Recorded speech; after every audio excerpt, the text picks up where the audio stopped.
ជួយបង្ហាញកញ្ចប់ផងបានទេស៊ីហ្នឹងហើយអូខេអូនបងតើមានពេលទៅនេះចាក់ទៅអូនឯងតើឆ្លៀតមែនតើហ្មងនេះឲ្យណាមួយឃ្លានផងតែទៅមួយវិធីធ្វើនំពុំហ្នឹងមានម្សៅនំពុំមានប្រងមាត់3គ្រាប់មានខ្ទិះដូងបងប្អូនអាចយកជាខ្ទិះដូងគៀបក៏បានដែរប៉ុន្តែខ្ញុំអត់បានទៅផ្សារទេអញ្ចឹងក៏ប្រើខ្ទិះដូងកំប៉ុងហើយមានសាច់ដូងហើយនឹងល្ងហើយអំបិលម្ជិបប៉ុន្តែក៏អត់បានថតហើយនេះនំពុំនេះខ្ញុំចាក់ញ៉ាំតាន់តិចទេព្រោះដោយសារខ្ញុំឃ្លានអញ្ចឹងណាអញ្ចឹងក៏ខ្ញុំចាក់ម្សៅតែបន្តិចទេអញ្ចឹងខ្ញុំដាក់ម្សៅមុនដាក់ម្សៅរួចខ្ញុំបានដាក់ខ្ទិះដូងចូលហើយខ្ទិះដូងដូចខ្ញុំបញ្ជាក់បងប្អូនអញ្ចឹងបងប្អូនអាចយកខ្ទិះដូងដែលយើងគៀបផ្សារក៏បានដែរតែដោយសារខ្ញុំរវល់ខ្ញុំអត់បានទៅខ្ញុំក៏ទិញខ្ទិះដូងស្រាប់អញ្ចឹងណាហើយបន្តបញ្ជាក់ខ្ទិះដូងហើយគឺកូរគឺយើងចាប់ផ្ដើមកូរដើម្បីឲ្យវាស្អិតល្មួតវាស្មូតចូលគ្នាប៉ុន្តែនេះដៃមួយបងប្អូនហើយអញ្ចឹងក៏រៀងពិបាកបន្តិចវិលឆ្នាំងពេញនឹងហ្មងណាអានេះបានប្រហែលជា50%ហើយអញ្ចឹងខ្ញុំក៏វាយបន្ថែមទៀតវាឆ្នាំមើលឆ្នាំងក៏ដឹងដែរនេះចាប់ផ្ដើមរៀងស្អិតខ្លាំងតាក់ទងមួយម្សៅនេះខ្ញុំដាក់រៀងស្អិតបន្តិចអញ្ចឹងខ្ញុំក៏បានបន្ថែមទឹកដូងតែបងប្អូនចង់ដាក់ទឹកធម្មតាក៏បានដែរបើដាក់ទឹកធម្មតាក៏ឆ្ងាញ់ដែរវាអត់សូវផ្អែមអញ្ចឹងណាតែខ្ញុំ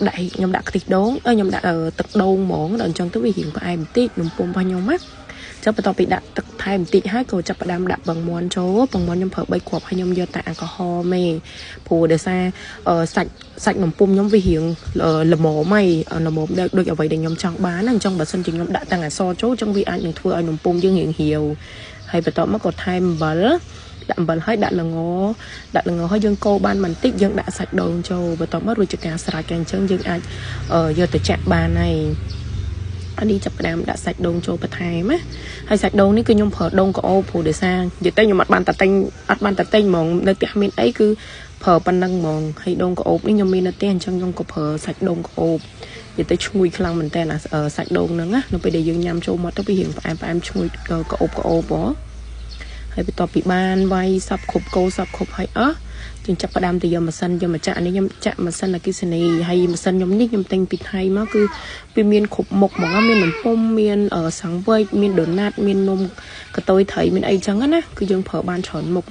នៅក្នុងមួយហ្នឹងហើយតាក់ទងជាមួយនឹងបើសិនជាយើងចង់ដូរមុខអញ្ចឹងយើងគ្រាន់តែចុចកន្លឹះកន្លែងគៀននឹងទាំងសងខាងមកគឺយើងអាចលើកបានហើយយើងចូលយើងចង់ចាក់របៀបយើងចង់ដាក់ពីសង្វេចគៀបក៏បានឬក៏នំដូណាត់ក៏បានអីក៏បានអញ្ចឹងណាវាស្រួលអញ្ចឹងហើយយើងបិទវិញយើងគ្រាន់តែកឹបវាចូលកន្លឹះវាទាំងពីរនឹងសងខាងនឹងវិញមកគឺយើងអាចប្រើបានហើយឥឡូវចាប់ផ្ដើមដល់វគ្គយើងចាប់ផ្ដើមចាក់នំពុំណានំពុំគឺយើងត្រូវដោតម៉ាស៊ីនឲ្យក្តៅសិនយើងដាក់ម៉ាស៊ីនក្តៅហើយនៅពេលដែលវាចាប់ផ្ដើមរៀងក្តៅគឺយើងចាប់ផ្ដើមបងប្អូនអាចលាបប្រេងក៏បានប្រេងឆាលាបប្រេងឆាក៏បានលាបប៊ឺដូចខ្ញុំក៏បានដែរអញ្ចឹងខ្ញុំលាបប៊ឺព្រោះនេះប៊ឺពងមាន់ណាវារៀងឈ្ងុយដែរអញ្ចឹងណាអញ្ចឹងយើងលាបទាំងអស់មកទាំងខាងលើទាំងខាងក្រោមដើម្បីកុំឲ្យវាស្អិតហើយវាខ្លោចនំណាអញ្ចឹងបន្ទាប់ពីលាបហើយគឺយើងចាប់ផ្ដើមចាក់ម្សៅចូលហើយលាបឲ្យសព្វណាបងប្អូនយើងចាប់ផ្ដើមចាក់ម្សៅចូលទៅ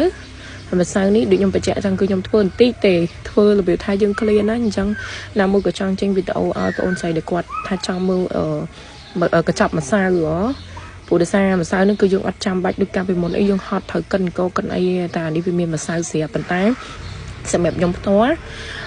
ម្សៅនេះអត់ឆ្ងាញ់ដូចម្សៅរបៀបថាអត់ឆ្ងាញ់ដូចអង្គរដែលយើងកិន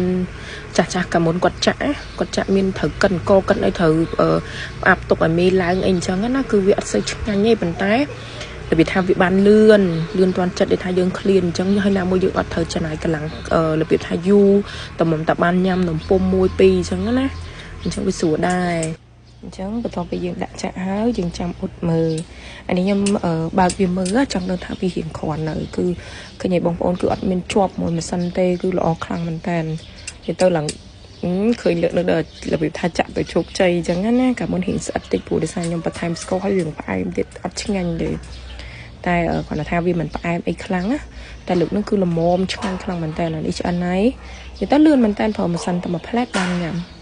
ហើយរសជាតិវិញដូចថារៀងឈ្ងុយដូងក្អូបនេះចាក់ម្ដងបាន2អញ្ចឹងនំពុំខ្ញុំក៏ចប់ហើយបងប្អូនណាមានចំណុចអីចង់សួរបន្ថែមអាចសួរបានណាអរគុណបាយបាយ